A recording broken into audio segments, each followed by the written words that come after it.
Fee reimbursement పై మండలిలో రగడ జరిగింది. YCP ఇచ్చిన వాయిదా తీర్మానం చైర్మన్ తిరస్కరించిన దానిపై రచ్చ కంటిన్యూ అయింది. దానికి సంబంధించిన బ్రేకింగ్ ఇది. 4000 ఫీ రీయింబర్స్మెంట్ బకాయిలు పెట్టి వెళ్లారని లోకేష్ ఆరోపించారు.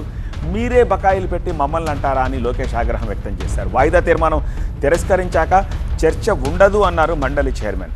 మంత్రి లోకేష్ మాటలు సరిగా లేవన్న ప్రతిపక్ష నేత బొత్స తాను అగౌరవంగా ఏమీ మాట్లాడేదని మంత్రి లోకేష్ చెప్పిన అదే ఆరోపణ చేశారు. బొత్స గారు అని సంబోధించానని మంత్రి లోకేష్ సమాధానం ఇచ్చారు. I have right, sir.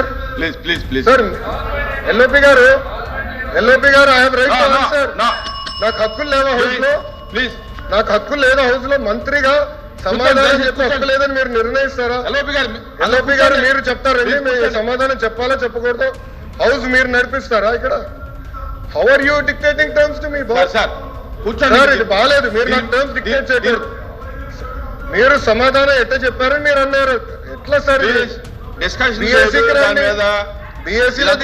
మాట్లాడుకుని తప్ప మీరు మంత్రిగా ఉన్నప్పుడు 4000 కోట్లు బకాయిలు పెట్టిపోయి మీరు మమ్మల్ని అడిగితే ఎట్లా సార్? మంత్రి గారు ఇక్కడ హౌస్ లోకి వచ్చిన తర్వాత జూనియర్ సీనియర్ అనే పక్కన పెడితే కొన్ని సభా సాంప్రదాయాలు ఉంటాయి. ఆయన మాట్లాడిన మాటలు వీఆర్ యూ టాక్ ఈ పదాలని దయచేసి పౌరుష పదాలని అవి మాట్లాడకూడదు. ఒకటి రికార్డులో చూసుకోండి. రికార్డులో చూసుకోండి. ఏదైతే మంత్రి గారు చెప్పారో 4,000 కోట్లు మేము బకాయి పెట్టామని అవన్నీ వాస్తవ విరుద్ధం. చర్చ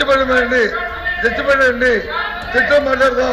ప్రభుత్వం సిద్ధంగా ఉంటే గనక రేపు వాయిదా తీర్మానం ఇస్తే నేను మీరు ఎలా చేయమంటే ఎలా చేస్తాను. అజెండా మొత్తం వద్దా సార్? బీఎస్సీలో డిస్కషన్ వద్దా సార్? గౌరవ LOP గారు, నేను చైర్మన్ గారు అన్పార్లమెంటరీ లాంగ్వేజ్ వాడానని చెప్తాం జరిగింది. ఆ వివరాలు ఏముందో చెప్పండి సార్. మళ్ళీ ఆరోపణలు చేసి తప్పించుకుంటాం కాదు. I have never used any unparliamentary language. నేను చాలా గౌరవిస్తాను. బొత్స గారు అన్నాను. నేను ఎప్పుడు వచనంతో కూడా మాట్లాడలేదు. LOP గారిని గౌరవిస్తాను, ఆయన ఏజ్ని నేను గౌరవిస్తాను, ఆయన సీనియారిటీని కూడా గౌరవిస్తాను.